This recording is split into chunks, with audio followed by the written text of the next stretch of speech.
you do with manure? You want to get rid of it.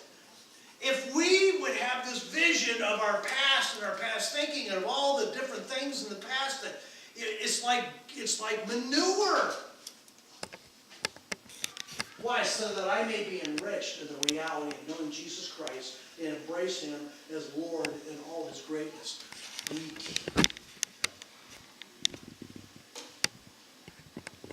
got still some coffee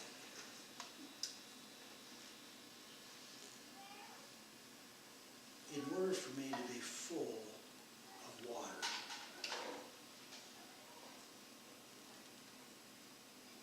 it would be best if I get rid of the coffee, right? How many of us know our lives are full of all sorts of things? In order for us to get Jesus in there and to really know Him, to be filled with Him, we somehow have to discard the old. That's what's being said here. But normally we don't discard it unless we don't like it. I don't want to throw that away. I don't want to get rid of that. Can't I have this and Jesus? You know, well, some things maybe, you know. But let's let Jesus choose what we need to keep. And that's the process of letting Him in our life, saying, Jesus. I was spending time with Him yesterday, and it's like an otherworldly experience. All of a sudden, I'm seeing my life, I'm seeing my values, I'm seeing my habits, I'm seeing my thoughts, I'm seeing my relationships, and I'm bringing Him into these. I'm bringing Him into the inside. And then here's Paul, my passion. Say my passion. My passion. My passion is to be consumed with Him and not clinging to my own righteousness based on keeping the written law. My righteousness will be His based on the faithfulness of Jesus Christ and the righteousness that comes from God. My passion. See, it's not going to work. Jen ain't going to be a great singer without some passion. Desire. She's got to want it. We got to want it. We got to want it. And I continually long to know the wonders of Jesus more fully, to experience the overflowing power of His resurrection working in me. I will be one with Him in His sufferings, and I will be one with Him in His death. I want to be like Him. Only then will I be able to experience complete oneness with Him in His resurrection from the realm of death. I admit that I haven't yet acquired the absolute fullness that I'm pursuing. This is the lifelong race here.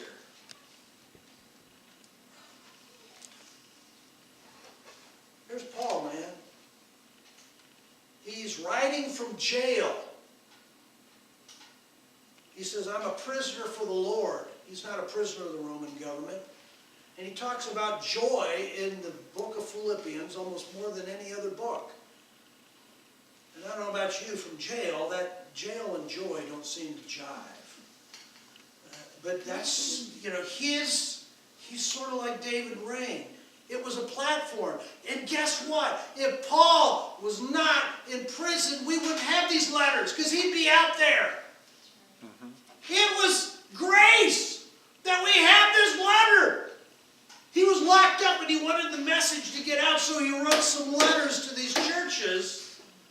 That's why he wrote. It wasn't because he was a great writer or anything. If you look at Paul has run-on sentences, man. I don't know where the sentence ends or begins. He just keeps going and going. It's the same. It's a paragraph long for one sentence, and but he's an English teacher. That's not great. She doesn't encourage her students to go that direction. That's not what you do. It's not how you write. But the concept is different, and so that he's not writing from some rule. He's just trying to get out what God put in him. But if it weren't for the jailhouse, we wouldn't know these things. And we might have our own issues, whatever that issue is. I'll tell you what, I hated reading. Hate's a strong word. My mother was an English teacher. That's probably, partly why I was attracted to Anita, maybe. I don't know why. But, it never struck me, that's why I'm attracted. But, I like words and all. I hated reading. Hate's pretty strong. But I'm just being real. I hated reading. I came to know Jesus. It's the first time back then. It was the King James Bible, man. I don't know about if you've cracked open the King James Bible. It even says a sophomore in college reading level. These and thous and propitiation and righteousness and justification. And, all these, these huge words. So I would open the Bible because I wanted to know God. And I would open the dictionary right next to the Bible. So I would come across a word I don't know. I would look up. It would take me 10, 15 minutes to get through one verse. Because, reading is only as good as your comprehension. I understood this.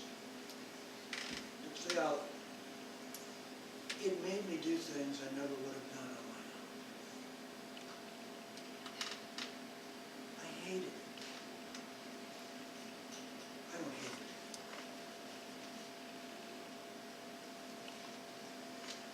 I didn't like reading. I didn't want to read. English was my worst subject.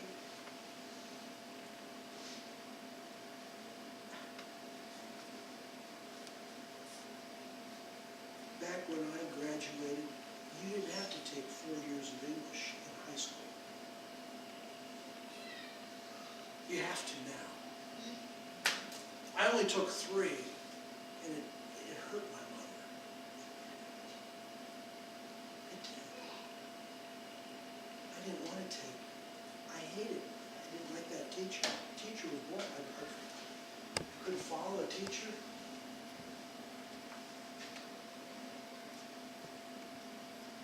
I admit that I haven't yet acquired the absolute fullness of that. I understand that. But it's every day going back and chipping away, getting with God. But I run with passion into His abundance so that I may reach the purpose that Jesus Christ has called me to fulfill in us. I run with passion so that I may reach the purpose. I think he was already reaching some of his purpose. As he was getting into more of a fine-tuned purpose. How many want to know the purpose why God has you on this earth? The purpose why He has you where you're at, in the relationships that you have, in the families that you have, in the work relationships that you have. Do you want to know His purpose? It's found in a relationship with God. That's where it's found. I really don't want to hear anybody say, well, I don't know why I'm. He said, well, are you continuing to seek Him? Seek Him for 3 years and talk. Get back to Him. Really get a hold of God. Because if you really get a hold of God, God will get a hold of you. That's His promise. He says, draw near to me and I will draw near to you. I don't depend on my own strength to accomplish this. However, I do have one compelling focus. I forget all the past. How many, well, I'm not good enough. I don't think God has anything for me. God would discard me. I don't think, I can't do this. I can't. This one thing I do, we got to forget about the past. We got to cut the past away. The past wants to come in on us and say, we're not good enough. You'll never be good enough. You never can do anything. You won't have it. You're not. Or we've judged ourselves. I don't think I can really become this. Some people think that, if you become a Christian, then you got to wear a 3-piece leisure suit or something. Or you always got to, you have to look like a certain, the way Jesus fits on you is going to be different than the way Jesus fits on me. And He could work with anybody in any culture at any time. and He fits everyone. I don't defend my own strength. I do have this one compelling focus. I forget all the past as I fasten my heart to the future. Instead, I run straight for the divine invitation of reaching the heavenly goal and gaining the victory prize through the anointing of Jesus. Let all who are fully mature have the same passion. And if anyone is not yet gripped by these desires, God will reveal it to them. How does God get revealed to you? Just get with it. He'll talk to you. Okay, so what? Nice passage, so what? So what does this mean? So what does this mean? How do you have a great day? Oh, I have it right here. How do you have a great life? No, how dare you? So I can't even read it right. So I'm dyslexic or something. How do you have a great day? How do you have a great life?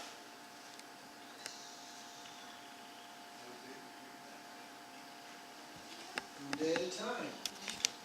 Therefore, the biggest interest in our relationship with God is, will you commit to spending quality time with God every day? Will you commit to spending time with God every day?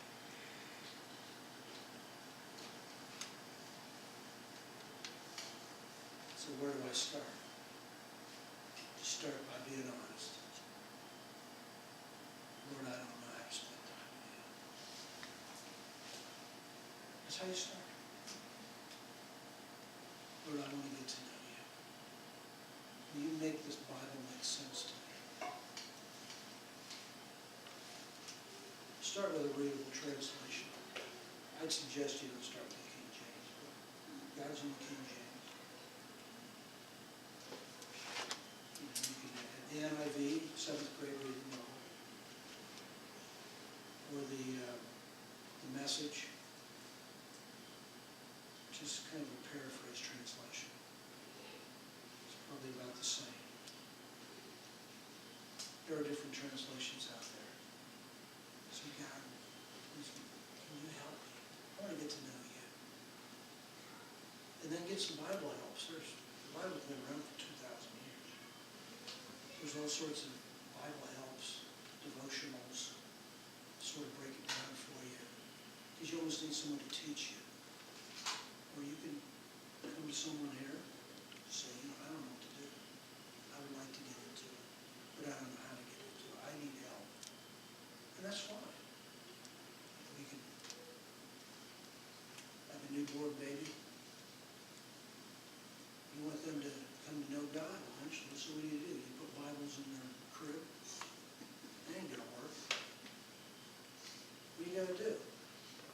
I'm going to go to Bueller's and give them the best food, right?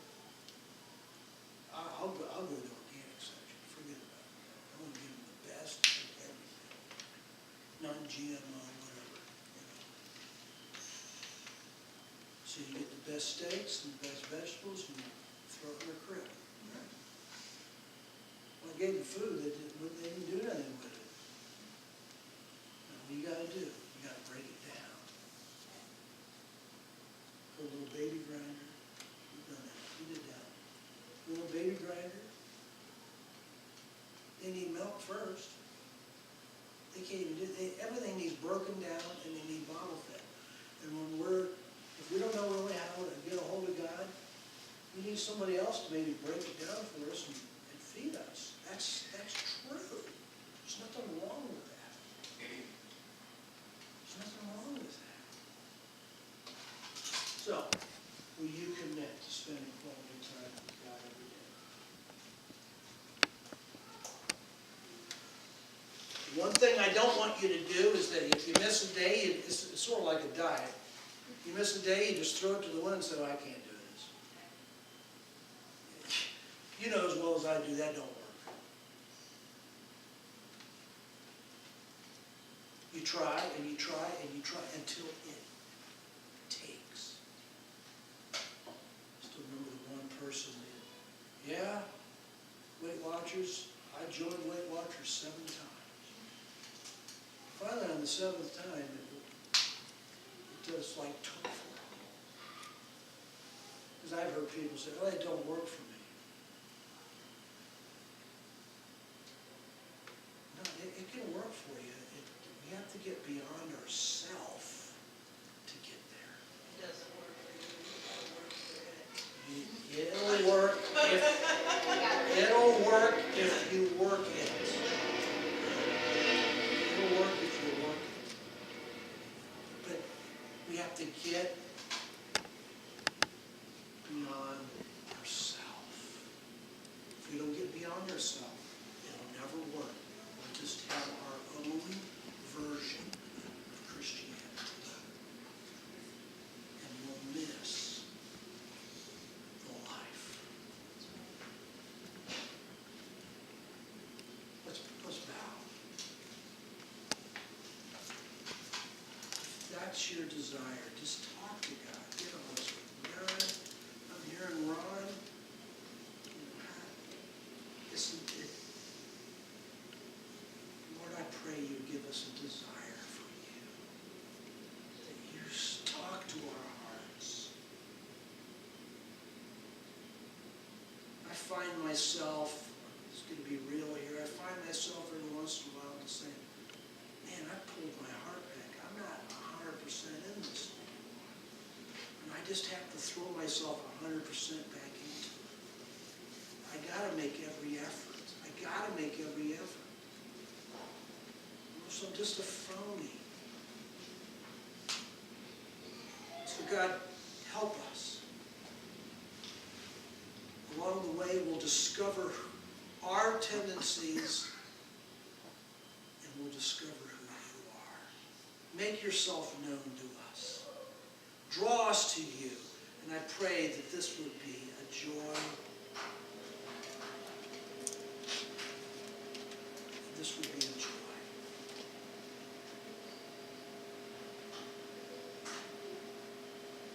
Thank you for who you are, God. We open our hearts to you and say, yes, Lord. I'm making you a priority. I'm going to spend time with you. Maybe every day is kind of heavy. If you haven't exercised for a while, just do 3 days a week. That's a great start.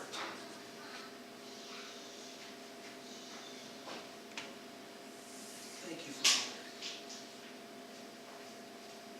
Guide us. Help me in this series. Help us to get beyond ourselves.